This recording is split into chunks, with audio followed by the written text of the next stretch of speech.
Summer 2013. London. In the historic heart of London's financial district, where the ancient stone walls of the past stand shoulder to shoulder with the shimmering glass giants of the future, a new structure began to dominate the skyline, promising to be a symbol of architectural innovation and economic power. This was 20 Fenchurch Street, affectionately nicknamed the Walkie-Talkie due to its peculiar top-heavy shape that expanded as it rose, a design choice intended to maximize the floor space of the lucrative upper levels where rents were highest. Designed by the world-renowned Uruguayan architect Rafael Viñoly, the building was hailed by developers as a masterpiece of modern engineering that would offer unparalleled views of the city while serving as a prestigious address for the world's biggest companies. However, as the final glass panels were installed and the hot summer sun began to beat down on the city, the citizens of London would soon discover that this architectural marvel hid a terrifying, invisible secret that had been overlooked in the pursuit of profit and aesthetics. The fundamental problem with the Walkie-Talkie was not its height or its location, but rather its concave southern facade, which curved inward like a giant spoon. While this curve gave the building its distinctive look, from a physics perspective, it inadvertently transformed the entire southern face of the skyscraper into a massive, perfectly calibrated parabolic mirror. Just as a child might use a magnifying glass to focus sunlight onto a dry leaf to start a fire, the Walkie-Talkie was capturing the sun's rays across its thousands of windows and focusing them into a singular, concentrated beam of intense thermal energy. This beam, which could reach temperatures exceeding 100 degrees Celsius, did not stay still. As the sun moved across the sky, this death ray swept across the streets of Eastcheap below, incinerating everything in its path with the precision of a sci-fi weapon. The catastrophe reached its climax on a sunny afternoon in September 2013, when a local businessman named Martin Lindsay parked his luxury Jaguar XJ on Eastcheap, completely unaware that he had placed his vehicle directly in the crosshairs of the building's focal point. When Mr. Lindsay returned to his car only 2 hours later, he was greeted by a scene that defied logic. The intense heat generated by the reflection had warped the metal panels of his car, melted the plastic emblem, and deformed the side view mirror until it looked like dripping candle wax.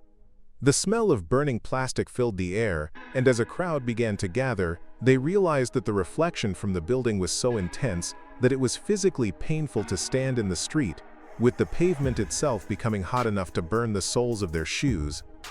As news of the melting Jaguar spread across the globe, it unleashed a media storm that turned the prestigious project into a laughingstock, earning it the new nickname, the Fryscraper.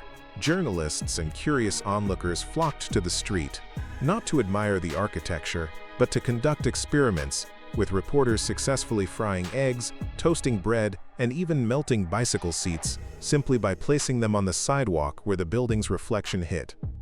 However, the damage was not limited to cars and breakfast foods. Local shop owners reported that the beam was scorching their front doors, causing tiles to shatter from thermal shock and even burning a hole through the carpet of a barber shop after the light passed through its front window. The situation became so dire that the City of London had to suspend parking in the area, essentially declaring the street a danger zone during sunny hours, while the developers scrambled to find a solution for a building that was effectively attacking the city it was built to serve.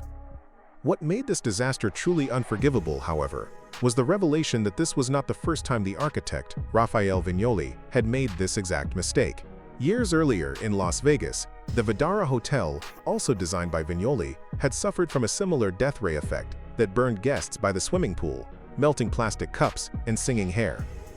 Despite this previous failure, the same geometric error was repeated in London on a much larger scale, proving that the pursuit of a specific aesthetic had blinded the design team to the fundamental laws of physics. The developers initially tried to blame the, quote, changing elevation of the sun, a defense that was widely mocked because the movement of the sun is one of the most predictable phenomena in the universe.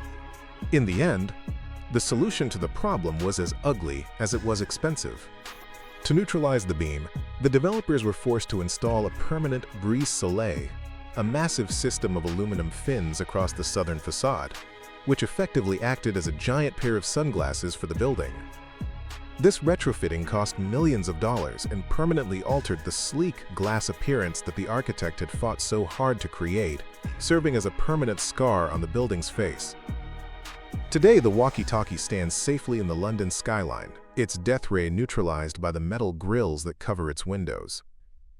Yet it remains a controversial symbol of what happens when architectural ego takes precedence over practical engineering.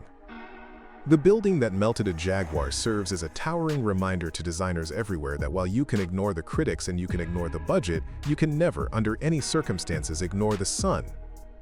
It is a story of how $1 billion investment was nearly ruined by a simple curve, proving once again that in the battle between modern architecture and the laws of nature, nature will always have the final say.